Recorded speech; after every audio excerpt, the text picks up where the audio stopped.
Football week is here, boys, and I am so excited. My name is Calvin, part of the Beating Bookies podcast. Go ahead, give us a 5-star review. I will shortly be posting all these videos on like YouTube and Apple. I don't like Apple, but because I don't have Apple because I'm broke. Um, but we can change that. So go ahead, leave a 5-star review. Turn on the notifications so that whenever I post a new episode or whatever, you get an update on your phone that says, "Oh, he posted an episode." So now you guys don't have to keep on guessing. But with that being said, I want to do a little something fun. I want to kind of go over it. I did foreshadow this a couple episodes ago. I want to talk about like some MVP odds. We got Offensive Player of the Year, Defensive Player of the Year, and we'll look a little bit, just a little bit into the Rookie of the Year awards. So with that being said, though, I am so excited. This is like Christmas. Thursday night, and we got a great game. Obviously, Chiefs at home playing the Ravens. I don't really want to spoil what I'm thinking about that game, but I want to always like have either like a side, like a lean or a side or like a prop or something like that for a game because if I don't have a read or something on a game, I want there to be something that you can at least look into or play. Unless it's just toxic trash, then don't look at it. But with that being said, let's go into let's do a little offensive player of the year. Actually, no, I changed my mind. We're gonna start with MVP. MVP. Um, and if come on, man, here we go. MVP. Obviously, Mahomes is the favorite at plus 450. Josh Allen plus 800, Burrow at 1,000, Stroud is plus 1,200, along with Jalen Hurts, and Jordan Love is at plus 1,400 to make MVP. Um, I dug up some MVP stats for you guys. I went and looked back. As we all know, this is a quarterback award. This is not for running backs or anything like that, except if you're Lamar, because you are running back. But I looked at the last 10 NFL MVPs and their record. They're like regular season records, right? In 10 years, only once has an MVP had a win-loss record with 12 or less wins. And that was, I think that was the Falcons. I think that was the Falcons in 16 or whoever won. I think it was Matt Ryan. But also, you got to realize that that was with 16 games and not 17. In the last 4 years, ever since they switched to 17 games, every team, every player who's won every MVP has had a team record of 13 wins or better. So what does that tell you? Tells you crappy teams aren't getting MVP players. So if you think somebody's going to be like, okay, take Anthony Richardson for example, who I think you could have a little potential right there at plus 4,000. If you think the Colts are going 9-8, don't bet on him to win MVP.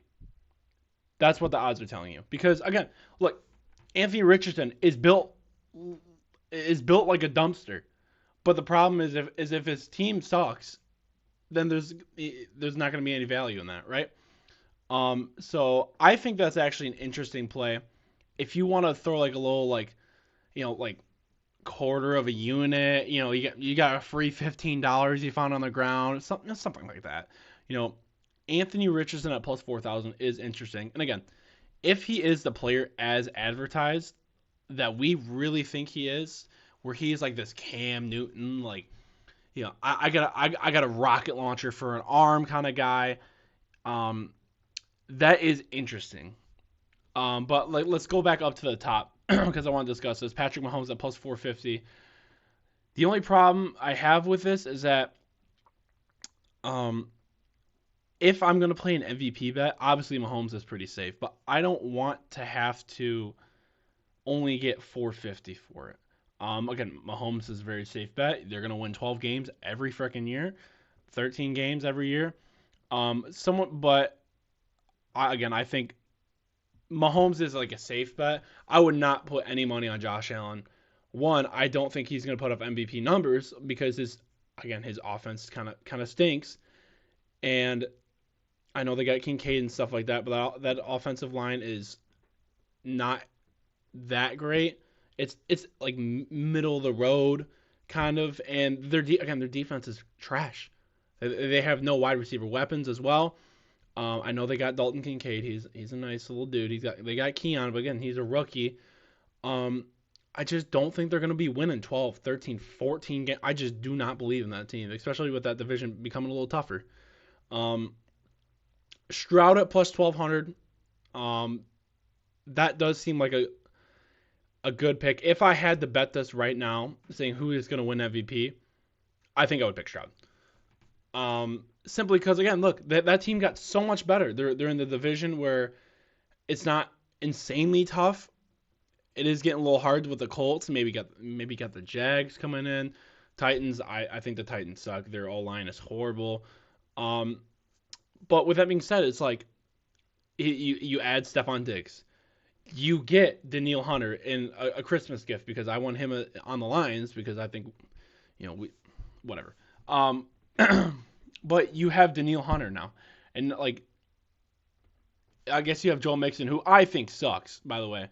And we'll do a little side note right here. I have a rule in fantasy football. This might come out too late for y'all. I have a rule from 5 years ago. I drafted Joe Mixon once. My rule is I will never draft Joe Mixon. I don't care if it's the 3rd round. I don't care if it's the 13th round. I don't care if it's the 27th round. I will never draft Joe Mixon. Just because I think he stinks. His really bad efficiency. Now you get traded to the the Texans. He could have a resurgence, but again, he's getting old. I believe. Is he 27 or 28 right now? I gotta look up age when I do that. He's 28. So again, the fall off after when you get 28 or older, running backs, I just don't like.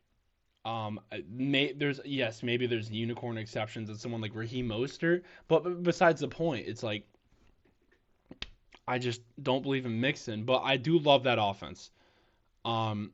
Besides Mixon, obviously. You got a good tight end. You got all 3 of those receivers. I think they could put up 12, 13 wins if Stroud is that guy.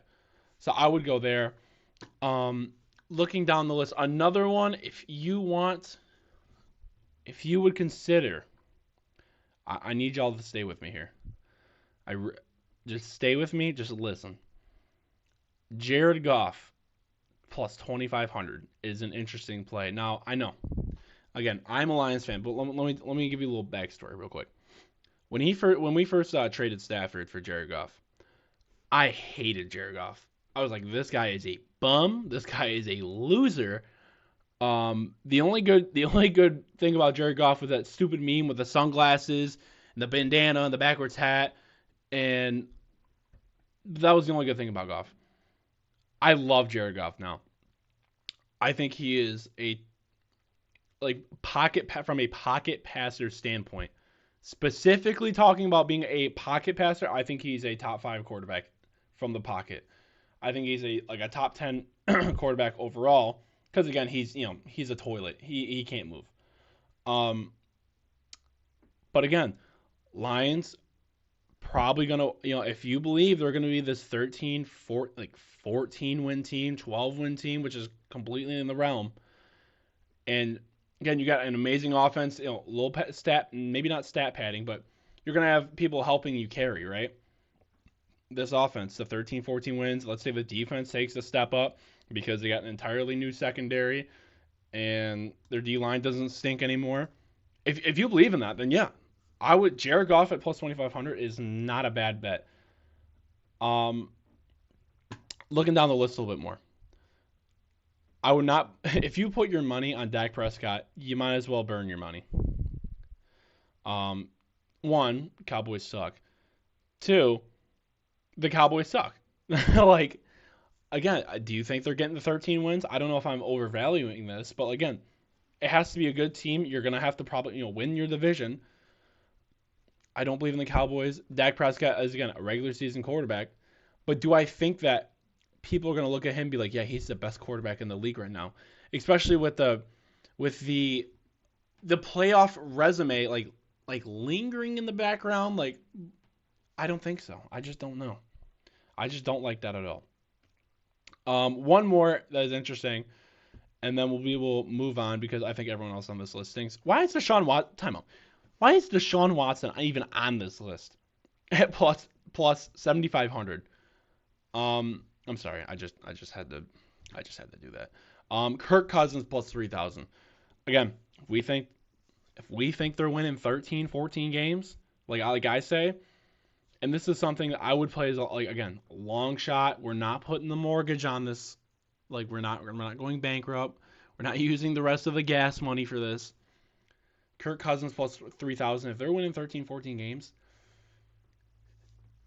Kirk might have good. Like is gonna have some good stats. Now, this is gonna lead into something else that I'm actually really interested in, and that is offensive player of the year. I think this is a very good pick right here.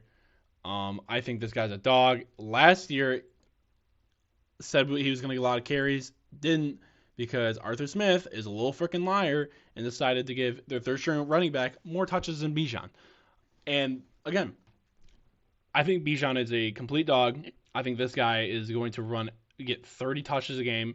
One of those like rare like horsebacks, who just hogs the ball, 30 touches a game, 300 touches, 320 touches for the year, potentially.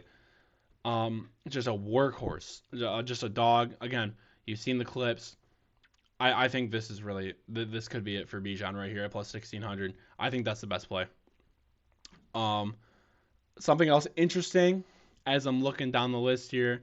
I mean, you got Christian McCaffrey plus 950. That is a decently safe bet because he is a dog. But again, he is 28. Let's not forget he is 28. And he's a once in a generational player though. So that is a guy that I would make an exception for that.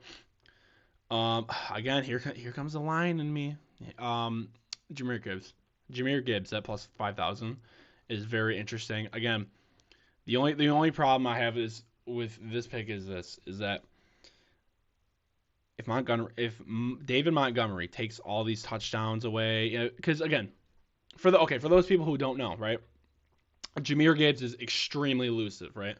Montgomery's like the goal line back. He's like the he's gonna get you like the unsexy 3 yards, 4 yards, But Jahmyr Gibbs is he's gonna make the TikTok edit clip plays, where he breaks someone's ankle and they end up in the next zip code, right?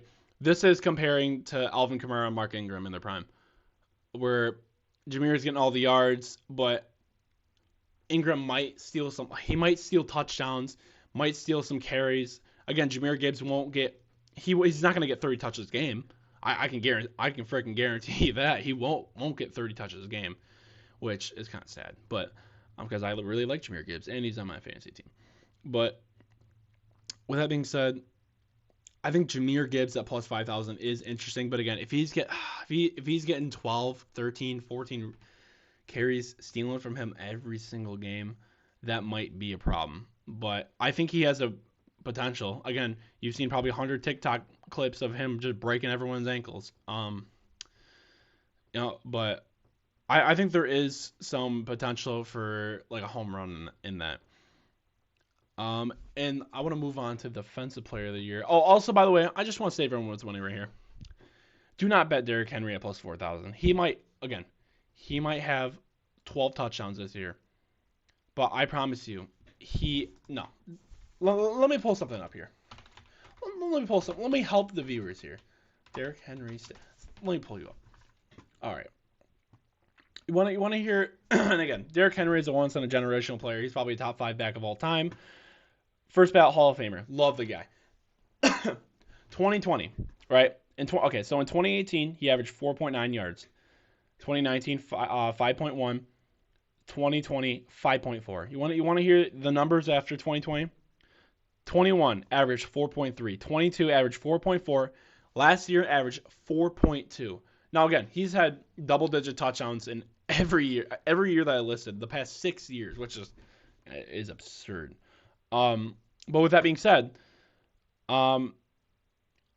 he's not averaging a lot of yards. And again, I don't think Derrick Henry is a 300 touch back again. I don't think he's that guy who's gonna get 300. I don't think he's like a 350, 400 touch guy. No, I'm sorry. I don't know why I said 400 touches, but 300 touches. He's not a 300 touch guy. Like 2022, he had 350 touches. That will never happen again. I think look, like his body is probably going to be wearing out a little bit. I know he is built like a US Army tank. But with that being said, I don't think it's there anymore. I think he's lost a step. They always find some running backs too as well. I don't know how, but I just don't think he's gonna have the yards to do it and the averages and like the sexy explosive runs, the 99-yard touchdowns, stuff like that. So I'm not a big fan of Derrick Henry either this year. Um, he is built to play for the Ravens, but at the same time, he's not in his prime. If he was in his prime, oh heck yeah, I'd be betting him every year. Um, but moving on, I want to go to Defensive Player of the Year. I also dug a little deep here, a little stat for the viewers. Last four players to win. Defensive Player of the Year: Myles Garrett, Nick Bosa, T.J. Watt, Aaron Donald, 6 million times. So all of these defenses have a lot of in common, and that they were elite defenses in their years where they won. So take for example Myles Garrett last year, right? Not necessarily a great football team, about 500, right? But because their defense is so good, they are able to get more opportunities because their defense is so good. So like take for example Aiden Hutchinson, right? Last year a lot of people wanted to bet him for Defensive Player of the Year. One problem, he was the only freaking guy in that defensive line who could actually do something. And he was double teamed the most in football. I believe he was one of the most double team players in football because we didn't have anybody else, right? James Houston was hurt at that time. We had Walmart employees at defensive end. So with that being said, we want to look for an elite defense, right? Now again, if you think the addition of DJ Reader's coming in, if you think the addition of James Houston coming back, the secondary actually giving the Lions some time to hold receivers, because I'm telling you, we couldn't stop a paper bag last year. We were horrible. There is potential there, but I kind of like, again, Micah Parsons. That defense will be pretty good, plus 550. Myles Garrett is at plus 700. Max Crosby is 850. I don't like Max Crosby because, again, that defense it's not that good. I'm just going to be real. It's not that good. I'm looking down this list here. Again, I hate to say this because of like Texans strain, but Will Anderson at plus 3,000 is very interesting. I mean, again, coming out of college, I'm gonna piss some people off here. Originally in college, he was drafted the year after Hutch, right? Hutch went to New York for the Heisman, and Will Anderson had double the stats of Hutchinson. But, he went to Michigan, and name brand, I get it. I know Alabama's a name brand too, but, with the Go Blue Network people who are voting on this, right? I understand. But let's go to stats last year. I mean, he only had 7 sacks last year. I understand. But if you pop in the tape and you watch this guy is a freaking dog. This guy is a straight machine. He's elusive, like batting down balls, destroying offensive linemen. Again, that defense taking another step. Now you have like a bookend to Will and Danielle Hunter. You have Derek Stingley. You have a bunch of other guys. Who's like the guy who was a tackle machine at linebacker? I forget his name. That's also an interesting one. I would honestly play that at plus 3,000. I would consider that heavily. If you want to dabble in the Nick Bosa, but you're losing a couple off defensive linemen. TJ Watt is actually very interesting at plus 850. I think he would win, but the problem is he's always injured. So you're banking on him not getting injured. I mean, that defense is good. If he doesn't get injured, he might win. But the problem is he's like his brother. I think their tendons are actually made out of like parchment paper, because they just get torn every freaking year, and they just get hurt all the time. JJ was always hurt. TJ Watt, whenever they play, they're amazing. But the problem is they never play. So a big sleeper I would consider. Hear me out. I need everybody to hear me out right now. Kayvon Thibodeau plus 12,000. Now, I know the Giants are trash. I understand. Here's the thing. That defensive line is crazy good. That defensive line is crazy good. You have Brian Burns, Dexter Lawrence, and Kayvon Thibodeau. That is something you do not want to line up against every week. And if again, you can't just double team Kayvon every play because guess what? You got Brian Burns cut ripping down the middle, right? Or you got Dexter Lawrence ripping down the middle. So that again, that might be the best D tackle pairing in football. Then you add Kayvon to it. So he is also interesting. I like that one. But that's kind of it for that. So, um, I mean that should be it for the episode. And I mean, look, I think that there's some potential winners here. Doubling the bankroll, tripling the bankroll. Again, I would not sprinkle any mortgage payment on any of these because again, anyone at any time could just snap a leg. Their shoulder comes on backwards like Barbie. You know what I'm saying? Like you could like rotate the whole shoulder. They're not Stretch Armstrong. So there is some human elements for that. So but I do like some of these picks. Again, I think that having Anthony Richardson as like a little just like quarter unit. I think that's very interesting. Again, injuries can happen, especially in like competitive divisions, and then all of a sudden it's not competitive. Again, last year, Joe Burrow, Joe Burrow's wrist explodes, and then he's out. So then you have Jake Browning, who's actually very good, coming in, and that division gets knocked down a little bit because Joe Burrow's not playing. So, I mean, I think there's some valuable plays here for sure. But with that being said, appreciate you guys listening. We will have this week. We are going to do week 1 NFL. We'll get you some props. We'll get you all the spreads, the leans, the over-unders. We'll look into all of that. So I'm super excited. Again, this is like Christmas because I don't have work off, which kind of sucks. But with that being said, appreciate y'all listening. Subscribe, 5-star review. Turn notifications on so you know every time I'm posting. All right, go follow the Instagram, the TikTok, all that crap. Well, with that being said, take care, guys. Have a good one.